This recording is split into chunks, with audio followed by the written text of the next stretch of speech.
read this next one really early in the year, but I'm just kind of grabbing them randomly.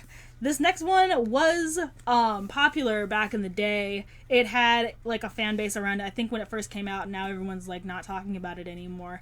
But I'm talking about The Bone Houses by Emily Lloyd Jones. I did it.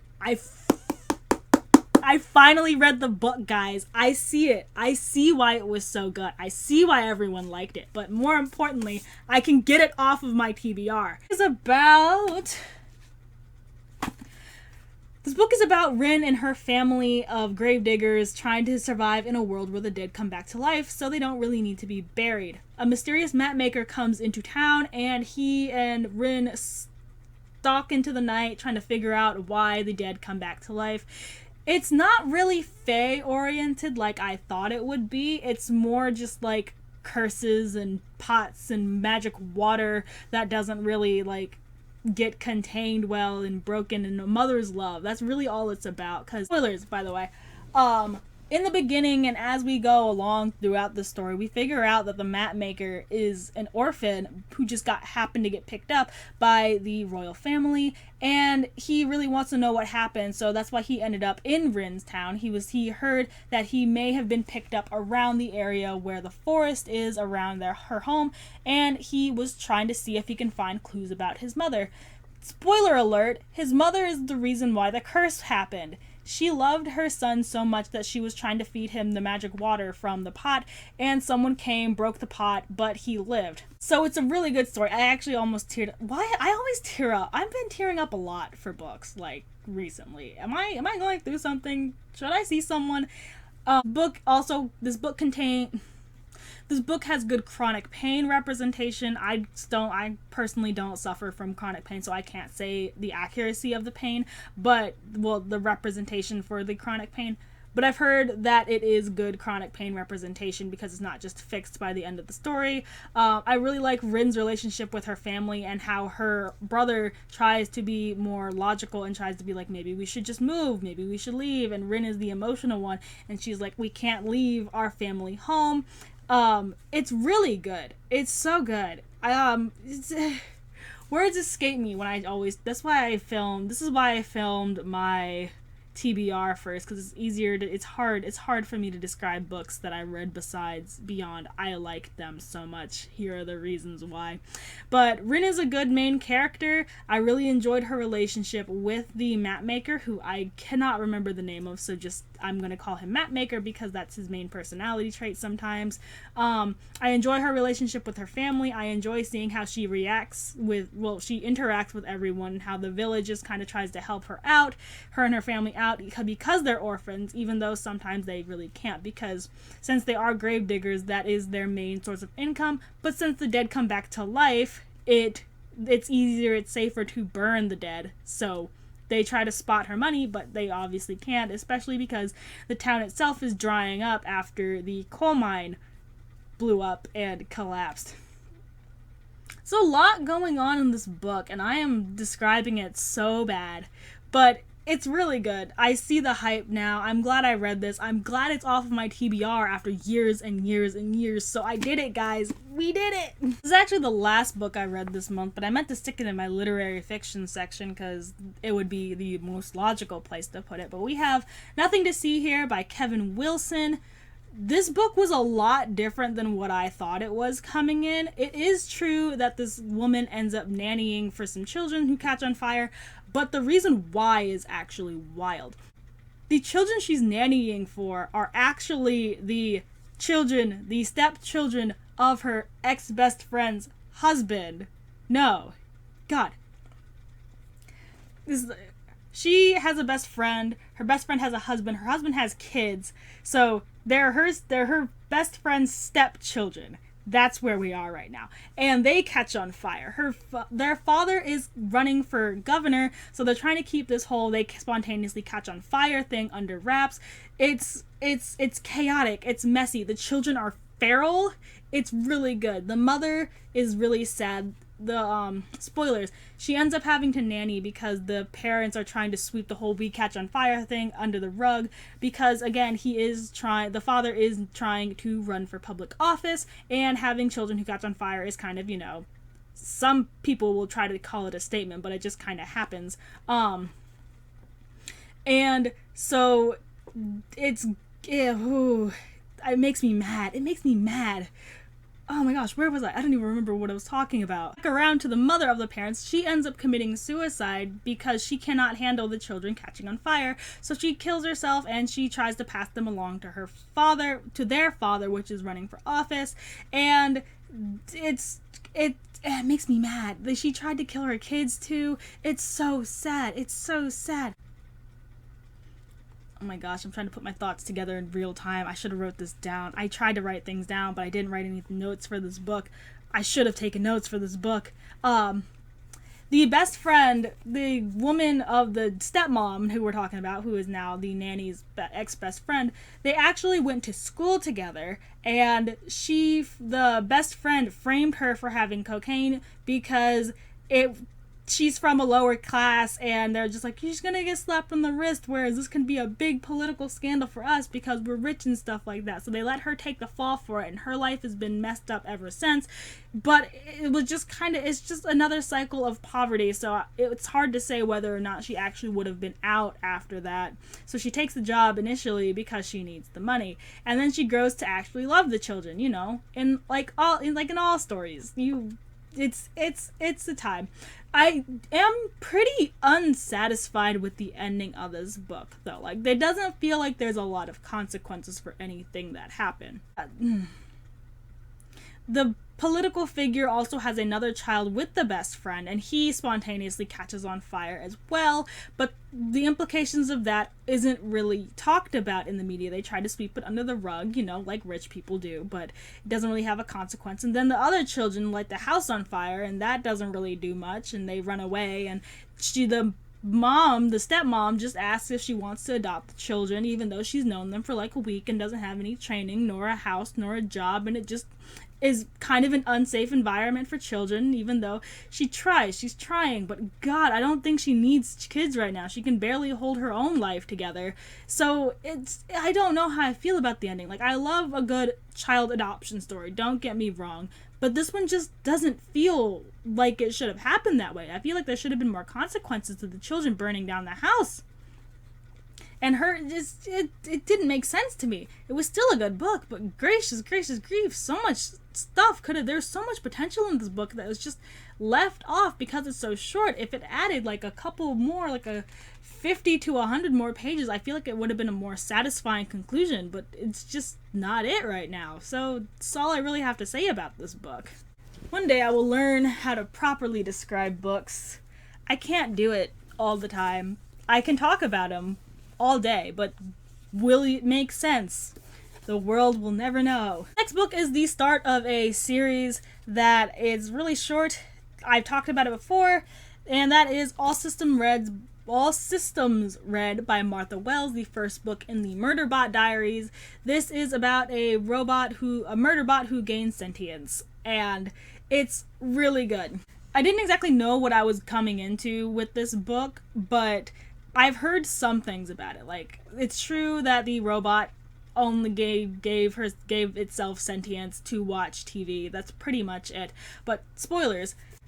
We hear about an incident that happened with the assigned murderbot that we're following, and it gave itself sentience so the incident wouldn't happen again. It ended up killing its entire crew that it was assigned to one day, and it decided it didn't want that to happen again, so it hardwired itself and made itself sentient, and all it wants to do is watch TV and, chill out, which is fair, because I also just want to watch TV and chill out. We also get a little debate about whether the murderbot is sentient and whether the murderbot counts as human, because apparently it has organic parts. It doesn't really go into detail about what those organic parts are, nor what it means, but it has a face and it bleeds. I really enjoy the part of this book where the murderbot we're following tells us that its main fighting style is just throwing itself in front of danger and hoping that it lasts longer than the dangerous thing, because that's fair. That's a good fighting style. I commend that, I guess. If you know what you're doing, do it. Well, there's a little debate amongst the crew about whether or not it counts as human and whether or not it wants to be included in everything.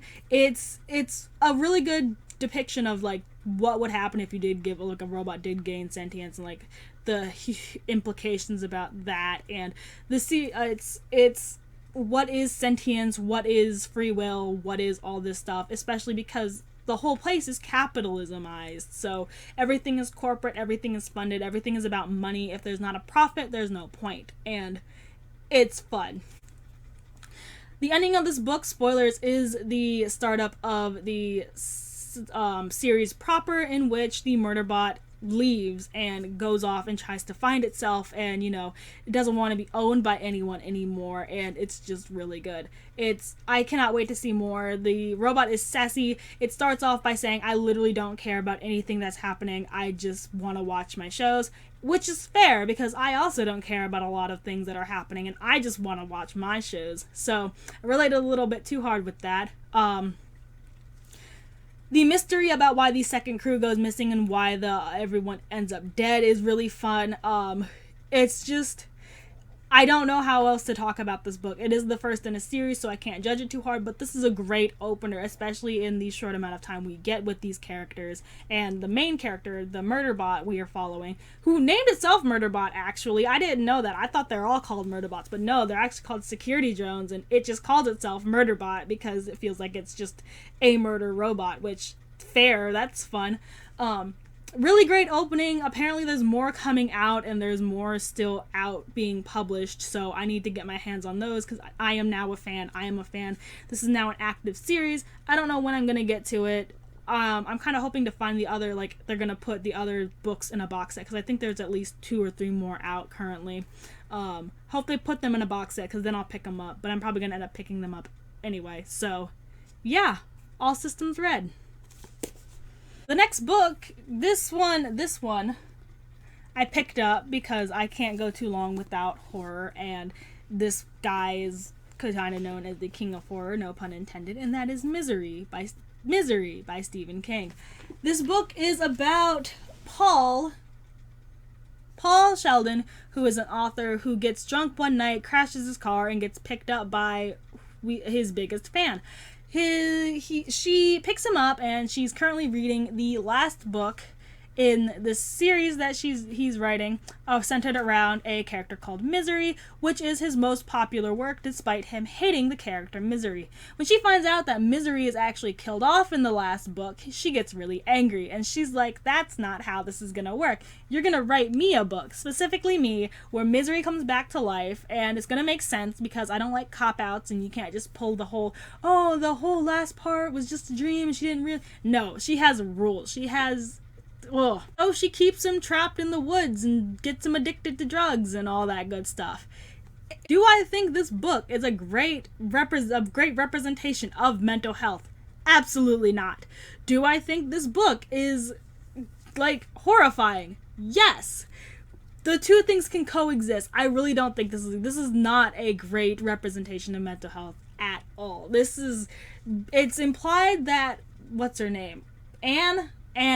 Annie, both of those, whatever. Annie has some sort of mental health disorder. It's very unclear, but the way it's described is kind of trying to be either borderline personality disorder or bipolar personality disorder, both of which are inaccurate. It's playing on that human trope of, like, if you have mental health issues, you're a murderer, you're crazy, you flip on a dime, and I don't like that.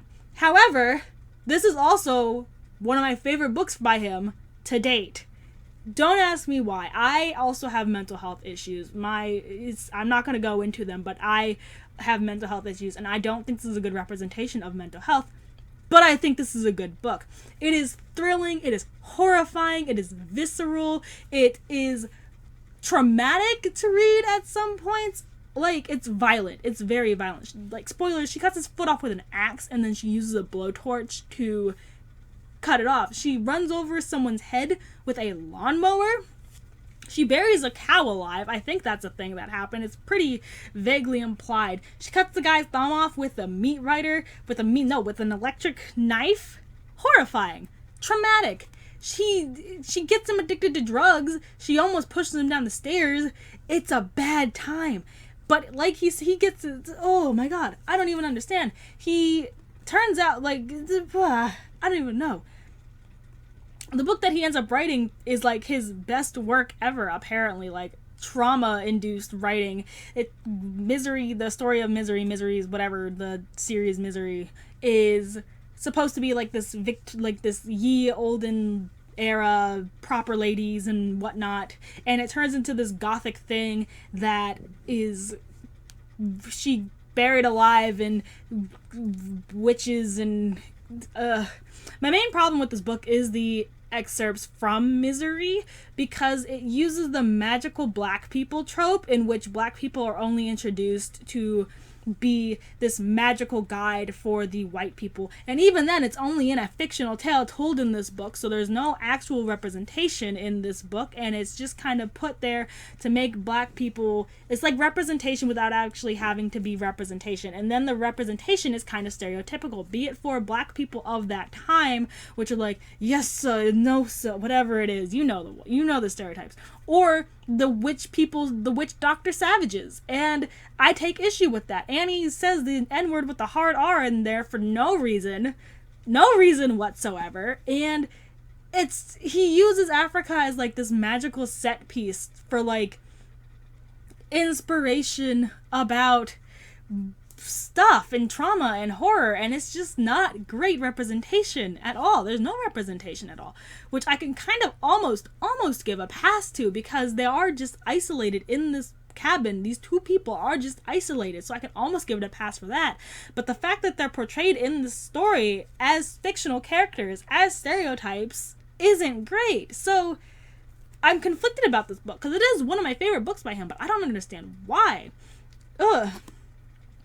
The ending of this book also is kind of heart-wrenching to me, not because it's like sad or anything, but because as a reader, having like your favorite series get this ultimate conclusion that is only for you, and then to have it burn in front of you is sad. If Jonathan L. Howard were to write another Johannes Cabal book just for me, and then let me read it as he was writing, and I'm just like, yeah, this is a great book, and then he gets to the last chapter and he just burns it, horrifying as a reader.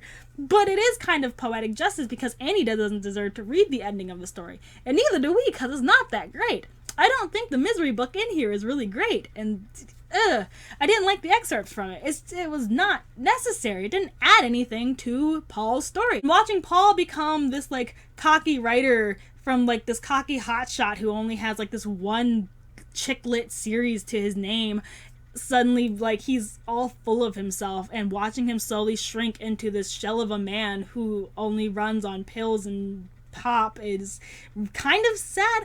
But I didn't like Paul as a main character. I thought Paul was an asshole, and where he was coming from. He was put in a horrific situation. She should have taken him to the doctor, but like he tried to manipulate her only for her to manipulate him, but then he did manipulate her. It's a whole mind game, and no one is winning. I don't understand. He was trying to get out. He had every opportunity to get out if he wasn't just such a punk. Just go through the window. Like, I get it, you're broken, but at some point you just have to realize sometimes it's better to just be in pain and get it over with than just lay down and comply, I guess. Hopefully I'll never have to be in that situation. Otherwise I may be singing a different tune. But like as a writer and as a reader and as just someone who will not tolerate a certain level of bullshit, like, you just gotta go, man. Like, kill her, grow a pair. I don't know. I'm glad she died in the end. It was a good book. I may watch the movie. I think it sparked me trying to want to watch the movie. I don't know where I'll find it. I think it's on demand right now, so I can easily watch it on demand. And then maybe I'll have a different tune. It's a great book. It's a good book. It's great even. But God, I have issues with it. Is that okay? I think it's okay. It's okay. And this isn't the last book I read, but it's the last book I had to talk about. It Devours by Joseph Fink and Jeffrey Cranor. Last Welcome to Night Vale novel that I had to read, and it's kind of a tie-in with the podcast proper, because the main thing that is referenced throughout here is the old oak doors that popped up in season 1 of Night Vale and transported Carlos to parallel desert otherworld, and the masked armies and desert bluffs and the cult that is worshipping the smiling god and trying to get eaten, in a literal sense by the way, is good. This book actually kind of scared me just a little bit, because these random, okay, I should probably talk about the plot now. The plot line is random holes appear in Night Vale and swallow everything, and a scientist tries to figure out why, and she kind of ropes in a cultist, a religious fellow, into her thing, who actually, it's kind of culty, and it's about that. It's wild. It's Night Vale. Like, that's the only thing. It's so Night Vale. I really enjoyed seeing more Carlos in this book, because in the beginning of Night Vale, all Carlos was in the beginning of Night Vale was this perfect guy who Cecil fell in love with. But seeing him get fleshed out, seeing him have flaws, seeing him get angry and scared and irrational in this book is refreshing. It's really good. I really enjoyed it. It has spoilers. I've been talking, whatever. The only sex scene I can tolerate in a book, because it's played for laughs. They literally have to just fill out forms and give blood samples and take tests and fill out forms, essentially, to say, like, yes, we want to have sex. And I think that's hilarious, and it's like should be required. It's good. When it turns, it's oh my god, there's so many things happening in this book, just like Night Vale. Oh my god, I don't even know where to start. Daryl is the cultist that I find out that I was talking about earlier, and he is in the congregation of the joyous congregation of the Smiling God, and it's a cult who actually wants to get eaten by the Smiling God, hence it devours. He has to go through this journey of trying to figure out, hey, this religious organization that I'm a part of isn't actually great. Like, yes, they've done good things, but they're not great people. They're a cult who actually wants to get eaten and kill everyone, and they think that that is joy, and that is good, and that is how life lives. Meanwhile, God, Nilanjana,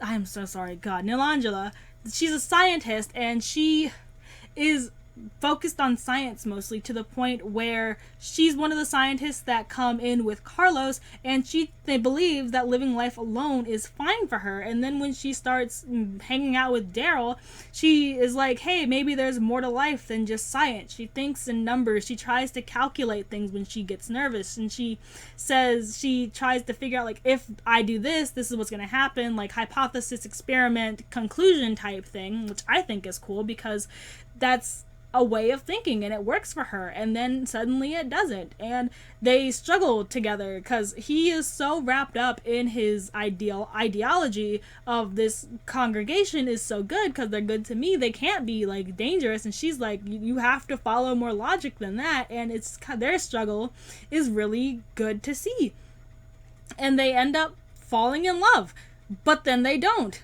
Spoilers, at the end of the story, they don't end up together. Like, they go through this traumatic event together, but they don't end up together. They find out that the trauma that they shared was the only thing that they shared. They don't have a lot in common except for this traumatic thing, and they're just better off friends. And I think that's so refreshing. Stop showing trauma bonding as romance. It's not cute. Like, just because you guys almost died together doesn't mean you need to live and die together. It's okay to just not end up with the person you trauma bonded with, right? The actual ending of this story is Carlos, in his fanaticism, trying to save his family and Cecil and everyone he loves. It's actually him causing the problems that they were having, which is sad. It's so sad. I think that's horrific, and I think that's so sad, because all he wants to do is keep his family safe, but he is ultimately the one putting them in danger, which kind of can happen. Sometimes you love someone so much that you just end up doing things in a way that's harmful, and I think that's okay to talk about, especially in media, and it's really good. Oh, also, they fight a giant worm. That's a thing that actually happens in here. They fight and kill a giant worm, and they set it on fire, and it screams, and it's awful. But this book is good, and it's tense and it's funny and it's beautiful, just like anything in Night Vale is. I really enjoyed this book. This is probably another one of my favorite books of the month, if not the year, because it encapsulates everything that Night Vale is about. It is a small desert community in which you all love each other. It's a small town. It's people trying to connect with each other and love each other and keep each other safe. And they're accepting their flaws and their everything. And it's good. And just sometimes accepting that not everything is gonna work out, which is fine. You don't have to be okay all the time. I have a lot of feelings about Welcome to Night Vale. I have a lot of feelings about Night Vale. I have so many feelings about Night Vale. It's, ooh. I can't wait. I love oh my god. Okay. Alright. I think that's a good place to end. Oh my gosh. That's a really good place to end. That has been everything that I've read in July. I have read 10 books. I didn't read one of them that I really wanted to, but I still read 10 books. Hopefully I can read more than 10 books in August, because I kind of have to read more than 10 books in August because I gotta put Lost Gods on there, and I want to get through there too. I'm reading 2 really short books, so hopefully that'll help. I'm reading more Night Vale with the script book, so you're probably going to hear another mini rant about Night Vale. It's been fun, right? Has any of this been comprehensible? I'm really bad at explaining books sometimes. Like, I don't know why I thought I could do this on camera without any sort of notes. Like, this was just me riffing the entire time, and I gotta edit this now to make it sound like I sound like I knew what I was talking about the whole time. And you guys don't get to see that happen, but you get to know that I am here freaking out about trying to be comprehensible. And I think that's very sexy of me, because it just is. So, with that out of the way, this has been Nerd Boy Reads. I have been October. Thank you for watching. Subscribe to me on Instagram. Maybe I'll be more coherent there. Yeah. Thanks for watching.